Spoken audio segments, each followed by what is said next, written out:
behaviors are ultimately seen as admirable and noteworthy. It's the boss who takes the fall for his employees' mistakes, the mother who gives up her own happiness for her child's, the friend who tells you what you need to hear even though it upsets you. It's these people who hold the world together. Without them, we'd all likely be fucked.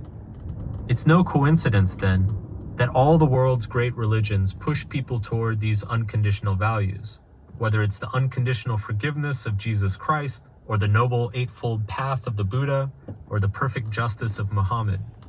In their purest forms, the world's great religions leverage our human instinct for hope to try to pull people upward toward adult virtues. Or, at least that's usually the original intention. Unfortunately, as they grow, religions inevitably get co-opted by transactional adolescents and narcissistic children, people who pervert the religious principles for their own personal gain. Every human religion succumbs to this failure of moral frailty at some point. No matter how beautiful and pure its doctrines, it ultimately becomes a human institution, and all human institutions eventually become corrupted. Enlightenment philosophers, excited by the opportunities afforded the world by growth, decided to remove the spirituality from religion and get the job done with ideological religion. They jettisoned the idea of virtue and instead focused on measurable, concrete goals, creating greater happiness and less suffering, giving people greater personal liberties and freedoms, and promoting compassion, empathy, and equality. And these ideological religions, like the spiritual religions before them, also cave to the flawed nature of all human institutions. When you attempt to barter for happiness, you destroy happiness. When you try to enforce freedom, you negate freedom. When you try to create equality, you undermine equality. None of these ideological religions confronted the fundamental issue at hand, conditionality.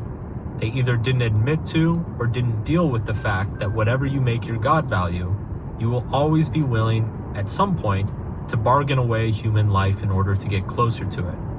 Worshipping some supernatural God, some abstract principle, some bottomless desire, when pursued long enough, will always result in giving up your own humanity or the humanity of others in order to achieve the aims of that worship.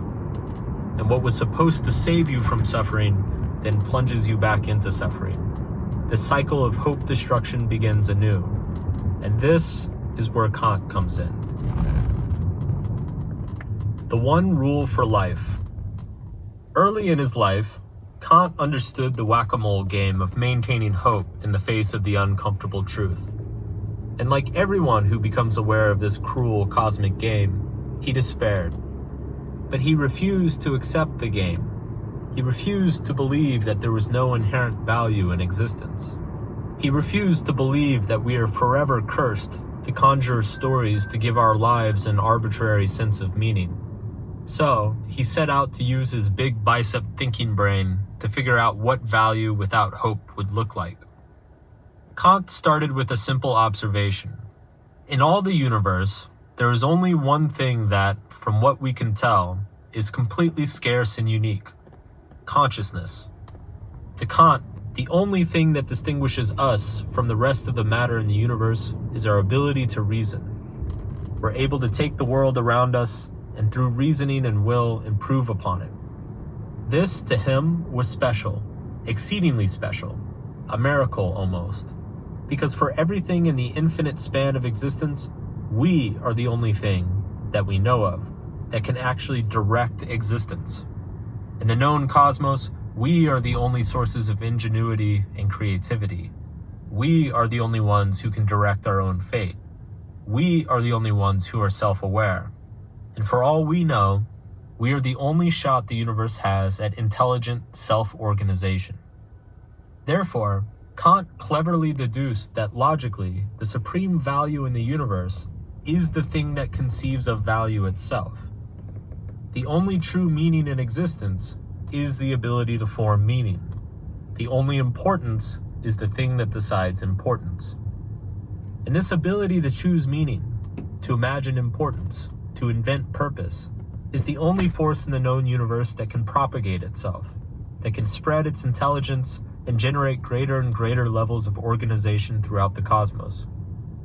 Kant believed that without rationality, the universe would be a waste, in vain, and without purpose. Without intelligence and the freedom to exercise that intelligence, we might as well all be a bunch of rocks. Rocks don't change. They don't conceive of values, systems, or organizations. They don't alter, improve, or create. They're just there. But consciousness can reorganize the universe, and that reorganization can add upon itself exponentially. Consciousness is able to take a problem, a system of a certain amount of complexity, and conceive and generate greater complexity. In 1,000 years, we went from twiddling sticks in a small cave to designing entire digital realms connecting the minds of billions. In another 1,000, we could easily be among the stars, reshaping the planets and space-time itself. Each individual action may not matter in the grand scheme of things, but the preservation and promotion of rational consciousness overall matters more than anything. Kant argued that the most fundamental moral duty is the preservation and growth of consciousness, both in ourselves and in others. He called this principle of always putting consciousness first the formula of humanity. And it kind of explains, well, like everything, ever. It explains our basic moral intuitions. It explains the classic concept of virtue. It explains how to act in our day-to-day lives without relying on some imagined vision of hope. It explains how to not be an asshole. And, as if that weren't enough, it explains all of it in a single sentence. The formula of humanity states, act that you use humanity, whether in your own person or in the person of any other, always at the same time as an end, never merely as a means. That's it. The formula of humanity is the single principle that pulls people out of adolescent bargaining and into adult virtue. See, the problem with hope is that it is fundamentally transactional. It is a bargain between one's current actions for some imagined pleasant future. Don't eat this and you'll go to heaven. Don't kill that person or you'll get in trouble. Work hard and save your money because that will make you happy. To transcend the transactional realm of hope, one must act unconditionally. You must love someone without expecting anything in return. Otherwise, it's not truly love. You must respect someone without expecting anything in return. Otherwise, you don't truly respect him. You must speak honestly without expecting a pat on the back, or a high five, or a gold star next to your name. Otherwise, you aren't truly being honest. Kant summed up these unconditional acts with one simple principle. You must treat humanity never merely as a means, but always as an end itself. But what does this look like in day-to-day life? Here's a simple example. Let's pretend that I'm hungry and I want a burrito. I get in my car and drive to Chipotle and order my usual double meat monster that makes me oh so happy. In this situation, eating the burrito is my end goal. It's ultimately why I'm doing everything else, getting in the car, driving, buying gas, and so on. All these things I do to get the burrito are the means, i.e. the things I must do in order to achieve my end. Means are things that we do conditionally. They are what we bargain with. I don't want to get in my car and drive, and I don't want to pay for gas, but I do want a burrito. Therefore, I must do these other things to get that burrito. An end is something that is desired for its own sake. It is the defining, motivating factor of our decisions and behaviors. If I wanted to eat a burrito only because my wife wanted a burrito and I wanted to make her happy, then the burrito is no longer my end. It is now a means to an even greater end, making my wife happy. And if I only wanted to make my wife happy so I could get laid tonight, now my wife's happiness is a means to a greater end, which in this case is sex. Likely that last example made you squirm a little bit, made you feel that I'm kind of a dirtbag. That's exactly what Kant is talking about. His formula of humanity states that treating any human being, or any consciousness, as a means to some other end is the basis of all wrong behavior. So treating a burrito as a means to my wife's end is fine. It's good to make your spouse happy sometimes. But if I treat my wife as a means to the end of sex, then I am now treating her merely as a means, and as Kant would argue, that is some shade of wrong. Similarly, lying is wrong because you are misleading another person's conscious behavior in order to achieve your own goal. You are treating that person as a means to your own end. Cheating is unethical for a similar reason. You are violating the expectations of other rational and sentient beings for your own personal aims.